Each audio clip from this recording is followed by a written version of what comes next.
అమ్మ నేను వెళ్ళొస్తాను ఇంకా. ఒక 2 రోజులు ఉండమ్మా. ఏంటమ్మా 2 రోజులు ఉండమంటావు? అక్కడ మా ఆయన ఒక్కరే వండుకొని తింటున్నారు, అయినా అత్తమామలు ఏమనుకుంటారు?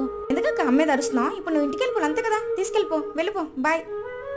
ఎలాగ సెలవులే కదా 2 రోజులు ఉంచమా. సరే. The next day morning. అక్క, అమ్మ నేను 2 రోజులు ఉండమందని వచ్చేసావా? దా కూర్చో. నిన్న బాబుని వదిలేసి వెళ్ళాక మనసంతా ఇక్కడే ఉంది చెల్లి. అసలు అడ్జస్ట్ అవుతున్నాడా లేదా, నన్ను తలుచుకుంటున్నాడేమో అని. అందుకే తీసుకెళ్ళిపోతే మనం వచ్చాను చెయ్యి. ఒక్కరోజు బాబు నదలుగానే అంత బాధ కలిగింది కదా అక్క నీకు. మరి పెళ్లి చేసి పంపించాక సంవత్సరానికి ఒక్కసారి వస్తున్నావు, వచ్చిన ఒక్కసారి వారం రోజులు ఉండి వెళ్ళిపోతున్నావు.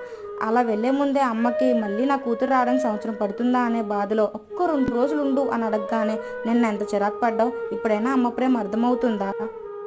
నన్ను క్షమించమ్మా.